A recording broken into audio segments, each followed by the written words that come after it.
Students, BEd second year के subject pedagogy of history इतिहास का शिक्षण शास्त्र विषय के अंतर्गत आज हम इतिहास पाठ्यक्रम निर्माण के सिद्धांतों को हम देख रहे थे कि इतिहास पाठ्यक्रम निर्माण के सिद्धांत क्या हैं। अब तक हमने उनको देखा, कल हमने उसी चीज़ को समझा था कि किन सिद्धांतों के आधार पर एक पाठ्यक्रम का निर्माण किया जाना चाहिए। अब बात आती है कि पाठ्यक्रम का विकास कैसे हो। इस सिद्धांत के आधार पर पाठ्यक्रम के विकास की बात आती है, क्योंकि पाठ्यक्रम का एक स्टेप बाय स्टेप विकास होना अनिवार्य है। अभी हम सोपान या स्टेप्स की बात नहीं कर रहे हैं, हम सिद्धांत और सोपान के बीच की जो अवस्था है, क्योंकि हम बात करते हैं कि जैसे सिद्धांत है, जो भी सिद्धांत है,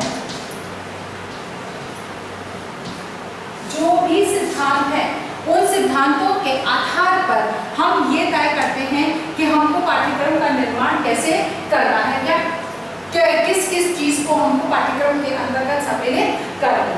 उसी के आधार पर फिर हम सोपान यानी कि स्टेप्स, एक एक सोपान को का उपयोग करते हुए हम पाठ्यक्रम का निर्माण करें।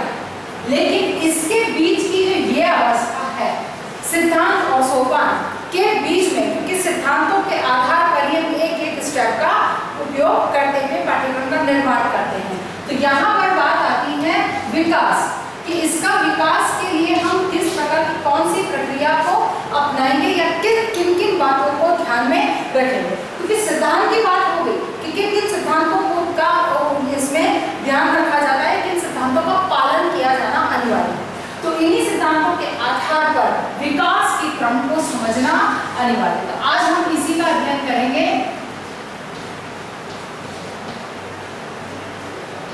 इतिहास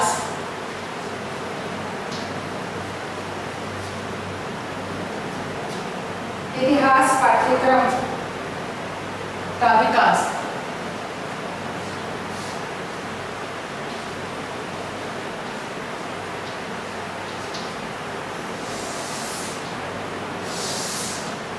इतिहास पाठ्यक्रम का विकास, आज हम इसी चीज को समझेंगे कि इतिहास पाठ्यक्रम का विकास कैसे और किस तरह से होता है या किन बातों को ध्यान में रखा जाता है।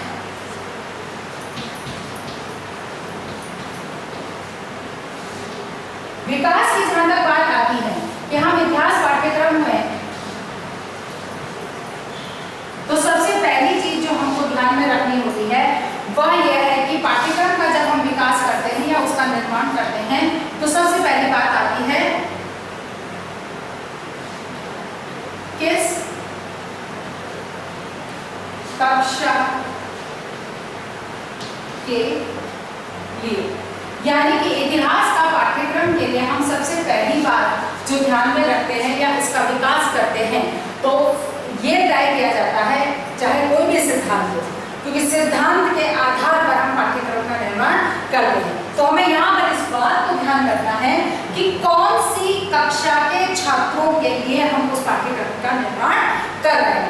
अगर हमने इस चीज को ध्यान नहीं रखा, केवल सिद्धांत के आधार पर हम कर रहे हैं और हमको करना है कक्षा 6 के लिए और बालक की रुचि योग्यता क्षमता के आधार पर हम केवल उस अनुसार हम बताते हैं, राष्ट्रीय एकता का विकास होना चाहिए, सामाजिक गुणों का विकास होना चाहिए, इन सब चीजों को लेते हैं और हमने वो स्तर कक्षा 8 या 9 के छात्र के लिए रख दिया। 8 भी छोड़, अब तो इसमें कक्षा 6 के छात्र के लिए मैं भी संभव पॉसिबल कि वो उनके लिए टफ हो जाए, कठिन हो जाए, या उस चीज को समझना या उसका अनुसरण करना, अभी वो इतना मासूम या बाल सुलभ व्यवहार होता है तो उस व्यवहार में उनके लिए एक जो उच्च कोटि की नागरिकता के गुणों की बात आती है, उसका प्राथमिक स्तर का ज्ञान ही बालक अपना सकता है या प्राथमिक स्तर की व्यवस्थाओं को ही वो अपना सकता है। हम सोचेंगे कि उसके उच्च स्तर की अवस्था एक आदर्शात्मक, मतलब एक आदर्श प्रस्तुत करने वाले, तो ये इतना छोटा बच्चा कर नहीं सकता। तो ऐसे में इस बात को ध्यान में रखना है कि कौन सी कक्षा के लिए हम पाठ्यक्रम का निर्माण कर रहे हैं। फिर दूसरी बात आती है इसमें छात्रों का पूर्व ज्ञान।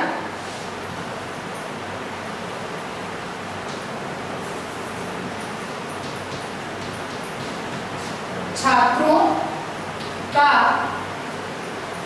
पूर्व ज्ञान, यानी कि इस बात का भी ध्यान रखा जाना चाहिए कि छात्रों का पूर्व ज्ञान क्या है, किस तरह के वो ज्ञान रखते हैं, यानी कि छात्रों के पूर्व ज्ञान की बात जहाँ तक आती है उस बात का हमें पता होना चाहिए कि बालक पहले से किस चीज को जानते हैं, क्योंकि जब हमको बालक के पूर्व ज्ञान का पता नहीं होगा तो एक मनोवैज्ञानिक सिद्धांत जो ज्ञात से अज्ञात की ओर ले जाने वाली बातें वह सिद्धांत यहाँ पूर्ण नहीं होगा। क्यों?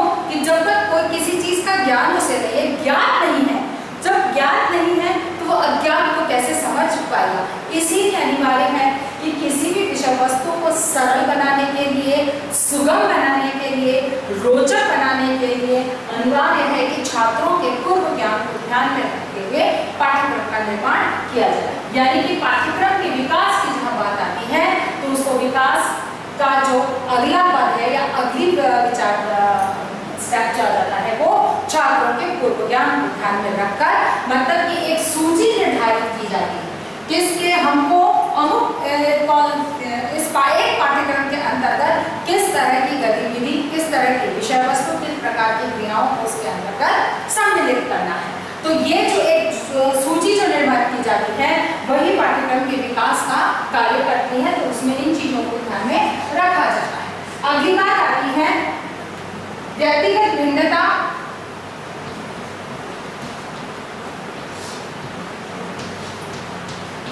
व्यक्तिगत भिन्नता, रुचि,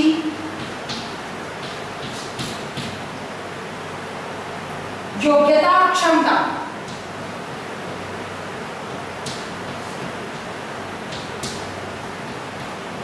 यानी कि यहाँ पर इस बात को ध्यान रखना अनिवार्य है कि बालक की रुचि, योग्यता और क्षमता के अनुसार पाठ्यक्रम का निर्माण किया जाए या पाठ्यक्रम का विकास किया जाना चाहिए। उसमें इस बात को ध्यान में रखा जाए कि बालक की क्या तो व्यक्तिगत भिन्नताएं होती हैं, क्योंकि एक कक्षा के अंदर एक जैसी योग्यता, क्षमता, रुचि वाले बालक नहीं होते हैं, क्योंकि हर बालक अलग भिन्न सांस्कृतिक वातावरण में परंपराओं के बीच में पलकर बड़ा होकर आता है, तो उसका प्रभाव उसके ऊपर स्पष्ट रूप से दिखाई देता है। जैसे कि कई बालक होते हैं कि किसी चीज को बहुत शीघ्रता से समझ लेते हैं, क्योंकि उनको एक पारिवारिक वातावरण इसी तरह का मिला होता है कि वो हर चीज के बारे में एक कहते हैं कि कई माँ बाप होते हैं जो बच्चों से बचपन से ही कुछ ज्ञानात्मक दृष्टिकोण से या ज्ञानात्मक पक्षों को ध्यान में रखते हुए बातचीत करते हैं, चर्चा करते हैं, गेम्स जो खेलते हैं वो भी ऐसे ही खेलते हैं कि जिनसे बालक का ज्ञान का स्तर में वृद्धि हो, बालक की नॉलेज बढ़े, वह बुक्स ला कर देते हैं। तो ऐसे में उन बालक का जो किसी भी चीज को ग्रहण या समझने की क्षमता होती है वो तुलनात्मक रूप से अधिक होती है। तो यह और एक बालक होता है जिसके पारिवारिक वातावरण में इस तरह का कोई वातावरण नहीं है, माता पिता अपने कार्य में व्यस्त है, बालक का जो कुछ भी कर रहा है बालक अपनी ही क्षमताओं के अनुकूल, अपनी रुचि या जो उसको अच्छा लग रहा है उसके अनुकूल कर रहा है, यानी कि उसके विकास में या उसकी वृद्धि के अंदर माता पिता का कंट्रीब्यूशन प्रत्यक्ष रूप से कुछ भी नहीं है। तो ऐसे में इन दोनों बालकों में भिन्नता स्पष्ट रूप से पाई जाती है। तो ऐसे पाठ्यक्रम के विकास को ध्यान में रखने के लिए, पाठ्यक्रम का विकास करने के लिए इस बात को ध्यान में रखा जाता है कि हर एक कक्षा के अंतर्गत अगर 50 बालक हैं तो 50 बालक की रुचि, क्षमता या 50 बालक की योग्यताएं भिन्न भिन्न होती हैं, अर्थात ये व्यक्तिगत भिन्नता पाई जाती है। फिर हर बालक की रुचि अलग होती है, उनका इंटरेस्ट अलग अलग होता है, एक सब्जेक्ट के अंदर सभी बालक का इंटरेस्ट नहीं होता, योग्यताएं सबकी अलग होती हैं, क्षमताएं बालकों की अलग अलग। तो पाठ्यक्रम का जब विकास किया जाता है तो इन सभी पक्षों को ध्यान में रखा जाता है कि बालक की योग्यता, क्षमता, रुचि और व्यक्तिगत भिन्नताओं की समस्त आवश्यकताओं की पूर्ति कैसे हो सकती। अगली बात इसके अंतर्गत आती है वो है सामाजिक आकांक्षाएं।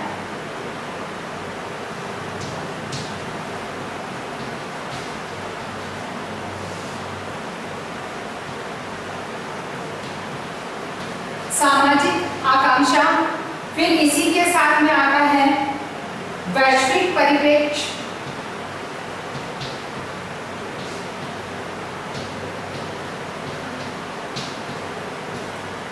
वैश्विक परिप्रेक्ष्य, और अगली बात जो आती है इसके साथ में वो आती है दार्शनिक दृष्टिकोण।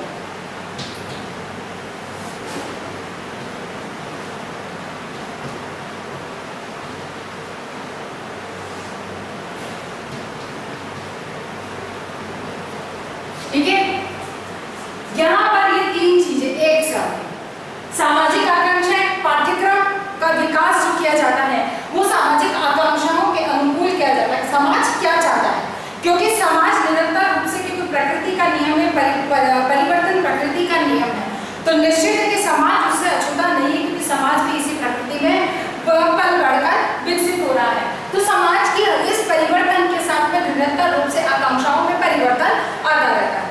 अब इस समय वर्तमान समय में कोविड-19 की इस महामारी के दौर में समाज की आकांक्षा क्या है कि बालकों का एक साल खराब नहीं होना चाहिए, क्योंकि परिस्थितियां निरंतर रूप से यूं कहा जाए कि अभी तक हम ये नहीं कह सकते हम बालकों को स्वतंत्र रूप से बिना किसी परेशानी के हम विद्यालयों में भेज सकते हैं।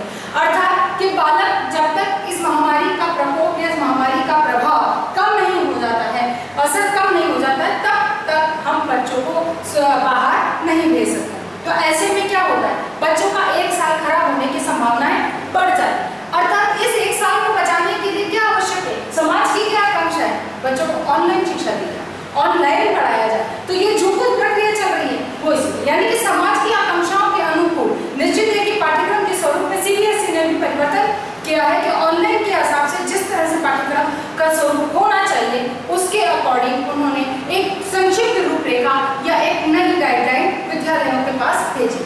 तो कहने का मतलब कि समाज की अब ये कैसे बदला, सीबीएसई ने ये चीज इसमें परिवर्तन क्यों किया, किस तरह से किया, या यूं कहा जाए कि जो नियमित चल रहा है पाठ्यक्रम उसी अंदर एक ऑनलाइन के अकॉर्डिंग उसकी कुछ रूपरेखाओं में परिवर्तन किया है या उसके विषय वस्तु में मतलब कमी करी।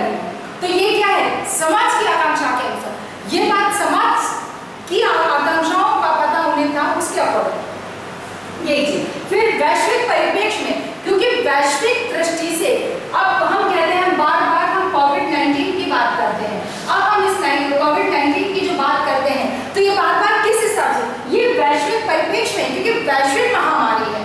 तो हम इसी चीज को समझने के लिए अगर हम हमारे राष्ट्र की सीमाओं से बाहर नहीं जाएंगे तो हम इसकी अब हम निश्चित है कि हम उठा के न्यूज में उठाकर देखते हैं अमेरिका में कितने हुए, ब्राजील में कितने हुए, इटली में क्या है, चाइना की क्या स्थिति, हम क्यों देखते हैं, क्योंकि हम वैश्विक जानकारी प्राप्त करना चाहते हैं। तो यही विचारधारा कि विश्व में कहाँ क्या घटित हो रहा है उसकी जानकारी हमें होनी चाहिए, जिसकी वजह से बालक अपने विकास का जो उसका दायरा या उसका दृष्टिकोण है वो उसके अनुकूल निर्धारित कर सकता है। अर्थात कि अगर उसको वैश्विक परिप्रेक्ष्य से कोई मतलब नहीं है तो निश्चित मानकर चलिए कि बालक कोई रुचि नहीं दिखाएगा और वो अपने ही कहते हैं कि कुएं का मेंढक बनकर रह जाएगा, और जो विकास की हम बात करते हैं वो विकास संभव नहीं।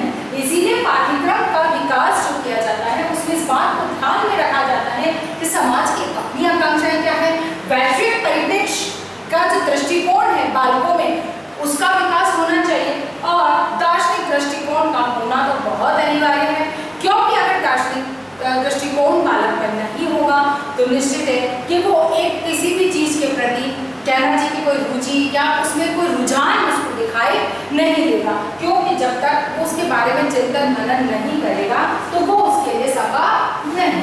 अगली बात आती है इसके अंदर इसके प्रकार, जैसे पाठ्यक्रम का क्रिया प्रधान, क्रिया, हस्तकला,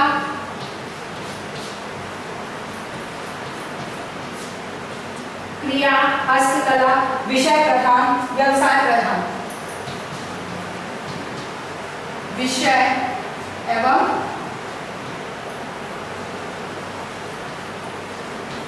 व्यवसाय प्रधान। यानी कि पाठ्यक्रम विभिन्न प्रकार का होना चाहिए, यानी कि किस प्रकार के पाठ्यक्रम का निर्माण किया जाए, यानी कि किसी भी विषय पाठ्यक्रम को हम निर्मित करते हैं तो उसमें इस बात को ध्यान में रखा जाना आवश्यक होता है कि उसमें क्रिया क्रिया प्रधानता होनी चाहिए कि बालक को कुछ करके, क्योंकि कहा यह जाता है कि बालक जितना सुनने की अपेक्षा स्वयं करके अनुभव जो प्राप्त करता है वो ज्यादा अच्छे से सीखता है। तो यही बात है कि क्रिया प्रधान होना चाहिए हस्तकला, क्योंकि ये हमारी एक परंपराएं होती हैं, या यूँ कहा जाए कि रोजगार का एक अच्छा अवसर यहाँ से बालकों को प्राप्त होता है। विषय प्रदान, क्योंकि विषय का ज्ञान होना बालकों में अनिवार्य, और व्यवसाय प्रदान, क्योंकि जीवन का अंतिम लक्ष्य या जीवन की जो विकास की पथ क्रम है या विकास का पथ है वो कहाँ पर है, वो व्यवसाय से, क्योंकि जीवन की समस्त आवश्यकताओं की जो पूर्ति है वो व्यावसायिक सफलता पर ही निर्भर है। कि जिस तरह की व्यावसायिक सफलता होगी, जिस तरह की आपकी व्यावसायिक उपलब्धियां होगी, उसी के अनुकूल आपको आर्थिक संसाधनों की उपलब्धता होगी और जीवन जो है वो सरल और सुगम बन पाएगा। तो कहने का मतलब ये है कि पाठ्यक्रम के अंतर्गत इस विविधता या एक विभिन्न प्रकार के पाठ्यक्रमों का जो है पाठ्यक्रम के अंदर इनको स्थान दिया जाना आवश्यक है, यानी कि विकास की प्रक्रिया में इन बातों को ध्यान में रखा जाता है। उसके बाद आता है पाठ्यक्रम की ज्ञानात्मक, भावात्मक और क्रियात्मक।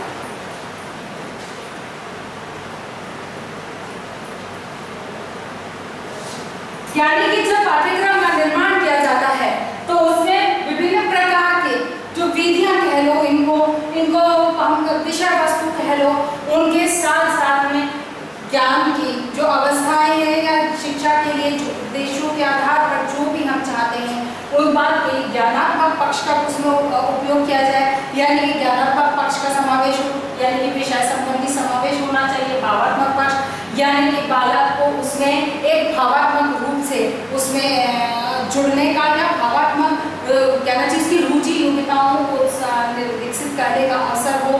क्रियात्मक पक्ष यानी किसी कार्य को करने के उसे समस्त अवसर उसमें उपलब्ध होने चाहिए। इसी आधार पर पाठ्यक्रम का विकास किया जाना चाहिए। अगली बात इसके अंतर्गत आती है पाठ्य सहगामी क्रियाएं।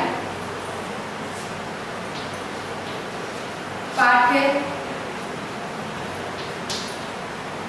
सहगामी क्रिया, यानी कि पाठ्यक्रम के अंतर्गत इस बात को ध्यान में रखा जाए कि पाठ्य सहगामी क्रियाएं कौन कौन सी होनी चाहिए, क्योंकि पाठ्यक्रम को प्रभावी रूप से कहना चाहिए कि आप, क्योंकि बालक के लिए बालक उसी पाठ्यक्रम में रुचि लेगा जो उसके लिए एक रोचक रूप प्रस्तुत करे। तो रोचक रूप प्रस्तुत करने में पाठ्य सहगामी क्रियाएं हैं, ये भी महत्वपूर्ण योगदान प्रदान करती हैं। इसलिए किसी भी क्योंकि अब निरंतर रूप से आप बालक को शिक्षा प्रदान किए जा रही है, बालक उन्हीं विद्यालय में जाना पसंद करेगा जहाँ पे शिक्षा के साथ में अन्य गतिविधियां भी हो, और वो उन गतिविधियों में विशेष रूप से कि जहाँ जो उसकी रुचि का विषय है या रुचि का क्षेत्र है उससे संबंधित वहाँ पे प्रशिक्षण मिलता होगा। जैसे कई बार होता है बालक कि इस स्कूल में एडमिशन लेना, नहीं मैं इस स्कूल में एडमिशन नहीं लूंगा, क्यों, यहाँ पे टेबल टेनिस खिलाते हैं, यानी कि बालक का रुचि क्या है, टेबल टेनिस है, और वो चीज उसको वहाँ खेलने को नहीं मिलेगी तो कि फिर मुझे क्या मतलब है, मुझे तो वहाँ मजा ही नहीं है।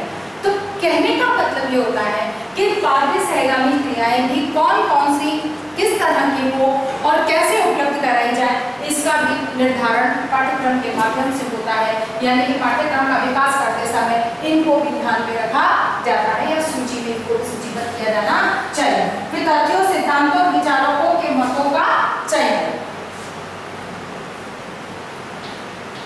तथ्यों,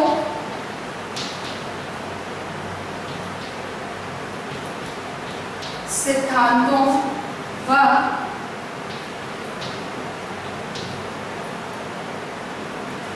विचारकों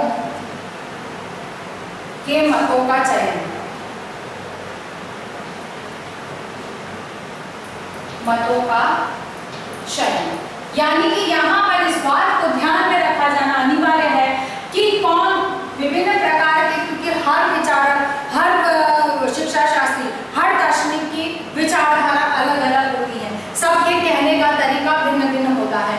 कि किसी के कहने के तरीके को मुझे समझ में आ रहा है तो मैं उसकी फॉलोवर होंगी, आपको किसी और का समझ में आ रहा है तो आप उसको देखना सुनना ज्यादा पसंद करेंगे। जैसे कि बहुत सारे कवि होते हैं, हम अलग अलग कवियों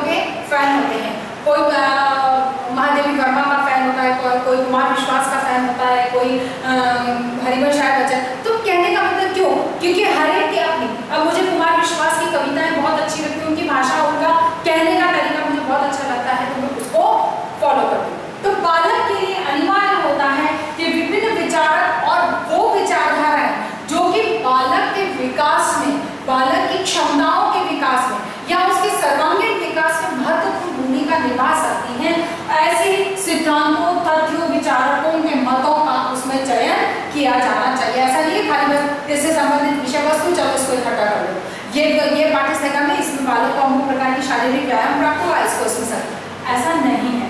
उसमें बालक के लिए क्या लाभदायक है उस चीज को ध्यान में रखते हुए भी चयन किया जाना चाहिए। अगली बात इसके अंतर्गत आती है पाठ्यचर्या निर्माण के सिद्धांतों का ध्यान, विकास, पालन।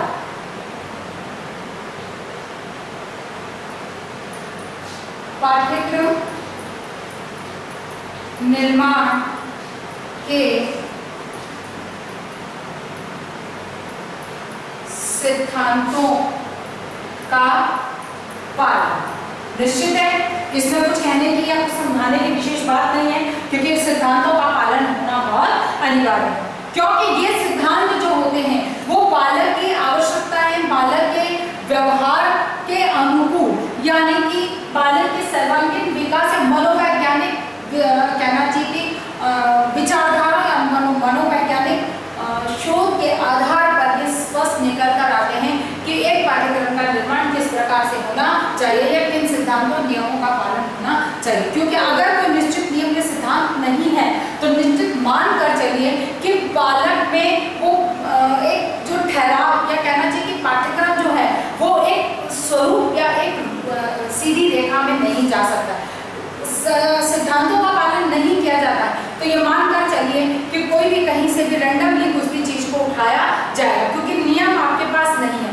जो चीज मुझे अच्छी लगी मैंने उसको उठा लिया, जो चीज मेरे साथ अगर हम 4 जने और 4 जनों में जिसको जो चीज अच्छी लगी हमने उसको उठा लिया। अब उससे उठाने में हम इन चीजों को भूल जाते हैं कि बालक की योग्यता क्या है, बालक की क्षमताएं क्या है, बालक की रुचि क्या हो सकती है, उनके पूर्व ज्ञान के स्तर क्या हो सकता है। जैसे कि प्राचीन कालों में ऋषि मुनि सभी आयु के बालकों को एक साथ बैठाकर एक जैसा ज्ञान प्रदान करते थे। कुछ बालक उसे ग्रहण कर पाते थे, कुछ बालक नहीं ग्रहण कर पाते थे। इसीलिए शिक्षा जन के लिए नहीं हुआ करती थी, क्योंकि हर एक में वो क्षमता नहीं होती। तो कहने का मतलब क्या था कि जो उस योग्य है वही बालक। तो यहाँ पर हर एक की उम्र के अनुसार क्षमताएं, योग्यताओं में अंतर होता है। तो इन्हीं सिद्धांतों, इन्हीं बातों को ध्यान में रखते हुए पाठ्यक्रम के निर्माण की बात कही जाती है। इसीलिए सिद्धांतों का पालन करना बहुत अनिवार्य है। जब पाठ्यक्रम के विकास की हम बात करते हैं तो सिद्धांतों का पालन करना अत्यधिक अनिवार्य है। उसके बाद आता है अंतर वस्तु के क्रम का निर्धारण।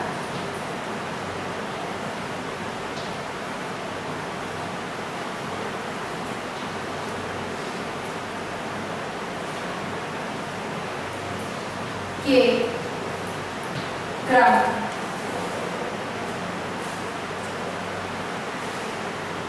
का निर्धारण। अंतर वस्तु के क्रम का निर्धारण, अंतर वस्तु यानी कि उसमें विषय वस्तु, पाठ्यक्रम के अंतर्गत कौन कौन सी विषय वस्तु को सम्मिलित किया जाना है उस चीज को ध्यान में रखा जाता है। और कौन सी विषय वस्तु, क्यों कि विषय अंतर वस्तु, जब विषय वस्तु की बात आती है तो निश्चित है कि विषय वस्तु का जो एक स्वरूप है, या हम कहते हैं कि सिद्धांत जो है वो क्या है, ज्ञात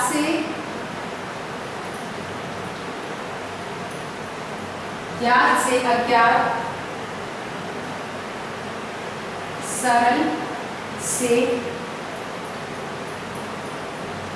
कठिन।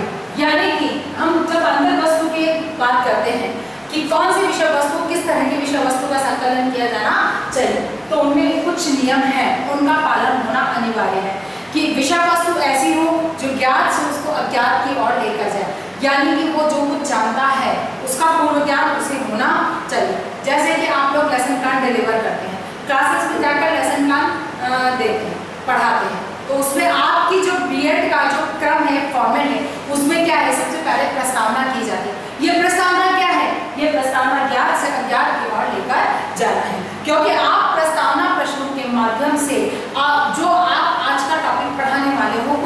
उनको बालकों को निकलवाते हो। अब बालक को क्यों ऐसा क्यों करते हो? क्यों कि बालक को एक मानसिक रूप से इस बात के लिए तैयार कर लिया जाए कि हाँ, बालक जो ज्ञात है वो पहले से जानता है, उसी के आगे की कड़ी को अब हमें पढ़ना है। अचानक हम कह देंगे कि आपको अमुक का चैप्टर आज पढ़ा, तो ये मानकर चलिए कि बालक को एकदम टेंशन हो जाएगा कि क्या है, इसमें क्या पढ़ाया जाएगा, कैसे होगा, किस तरह की विषय वस्तु होगी, हमें समझ में आएगी या नहीं। तो ये चीजें क्या होगी, बालक को समझाने की बजाय उसको एक हताशा उत्पन्न कर देती है और वो समझ सकने योग्य विषय वस्तु को भी समझ नहीं पाता। फिर दूसरी बात, इसमें सरल से कठिन की ओर हम यहाँ पर जब हम चलते हैं तो सबसे पहले सरल विषय वस्तु बालक के सामने रखते हैं। जैसे कि मैथ्स में है, हम पहले बालक को काउंटिंग या गिनती करना सिखाते हैं, 1 2 3 4 ऐसे करके हम पहले बालकों को गिनती करना सिखाते हैं और उसके बाद हम बालक को प्लस करना, माइनस करना, ये चीजें सिखाते हैं। हम डायरेक्ट गिनती सिखाने के तुरंत बाद में हम जोड़, डिवाइड करना या मल्टीप्लिकेशन करना, जोड़ या बाकी करना, गुणा भाग हम नहीं सिखाते। तो कहने का मतलब सरल से कठिन की ओर हम बालक को लेकर जाते हैं। तो अंतर वस्तु का जो क्रम निर्धारित किया जाता है वो इस बात को ध्यान में रखकर किया जाता है। आशा करती हूँ कि मेरी आज की बात आपको समझ में आई होगी। पाठ्यक्रम का विकास करते समय किन बातों को ध्यान में रखा जाता है, ये कौन कौन सी ऐसी व्यवस्थाएं हैं जिनको ध्यान में रखते हुए पाठ्यक्रम का विकास किया जाता है। इसी आधार पर आपको आज एक प्रश्न करना है। आप नियमित रूप से असाइनमेंट करते रहेंगे तभी आपकी ऑनलाइन क्लासेस के माध्यम से जो कुछ भी पढ़ाया जा रहा है वो चीज आपको अच्छे से समझ में आ पाएगी। इसीलिए असाइनमेंट जितने भी हैं, एक एक क्वेश्चन ही मिलता है आप लोगों को, तो आप उसे निश्चित डेफिनेटली डेली कंप्लीट करते रहेंगे तो आपको विषय वस्तु समझ में आती रहेगी। इतिहास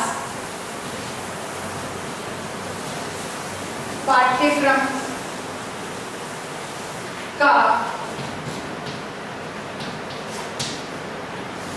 विकास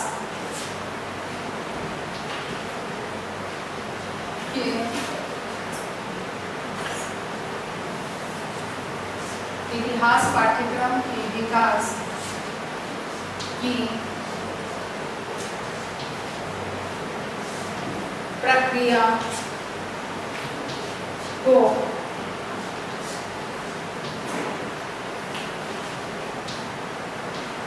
समझाइए। इतिहास पाठ्यक्रम की प्रक्रिया को समझाइए। आपको ये क्वेश्चन करना है। अपनी बात को समाप्त करने से पहले कोविड-19 की इस महामारी के दौर में अपने आप को सुरक्षित रखिए। बहुत अधिक आवश्यकता होने पर ही घर से बाहर निकलिए। घर से बाहर निकलते हैं तो मुंह को मास्क से या कपड़े से ढककर रखें। मास्क बांधते समय या कपड़ा बांधते समय इस बात का ध्यान रखें कि आपका नाक और मुंह अच्छे से उससे कवर होने चाहिए।